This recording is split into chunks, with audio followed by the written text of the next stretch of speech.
শিশুকাল হইতে শ্রবণে শুনিন সহজ পীড়িতি কথা। শিশুকাল হতেই তো শুনে আসছি সহজ পীড়িতির কথা। চণ্ডীদাসের পদ।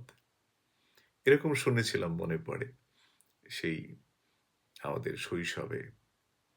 শিশুকাল হইতে শ্রবণে শুনিন সহজ পীড়িতি কথা, সেই হইতে মোর তনু জড় জড় ভাবিতে অন্তরে ব্যথা। দৈবের ঘটিতে বধুর সহিতে মিলন হইবে যবে, মান অভিমান বেদের বিধান ধৈর্য ভাঙিবে তবে। এই যে সহজ প্রেমের কথা, প্রীতি কথা আমরা শুনেছি, আজ কেমন সব প্রেমহীন হয়ে যাচ্ছে, তাই না?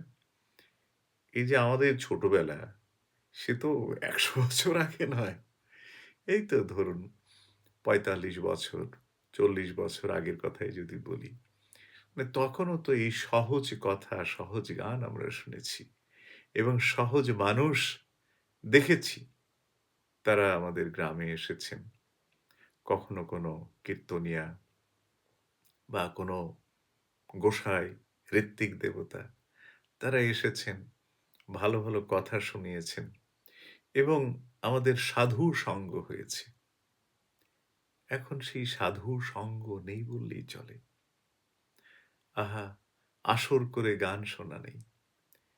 কেবল আমরা পরনিন্দায়, পরচর্চায় ব্রতী হচ্ছি। এসব ছেড়ে আসুন ওই সহজ প্রেমের কথা বলি। সহজ প্রেমটা কেমন? শ্যাম পরসঙ্গ। শ্যাম পরসঙ্গ ছাড়া আমরা শুদ্ধ হতে পারি না। তাই এই শ্যাম পরসঙ্গটা কেমন? ওই শ্যামের যে রং, আহা! প্রকৃতি। শ্যাম মানে যে কেবল যে কৃষ্ণ, তা কিন্তু নয়। এই প্রকৃতি। এই প্রকৃতিই এর মধ্যেই রয়েছে রাধা এবং কৃষ্ণ। তাই আসুন এই প্রকৃতি থেকে আমরা কিছু নিই। কি নেব? সকালের আলো এবং যখন সূর্যাস্ত হয়, যদি সুযোগ থাকে, এই সূর্যাস্তকে দেখব। আসুন আমরা ভালো থাকার চেষ্টা করি, কবিতা পড়ার চেষ্টা করি। তাহলে একটা কবিতা বলি এবার।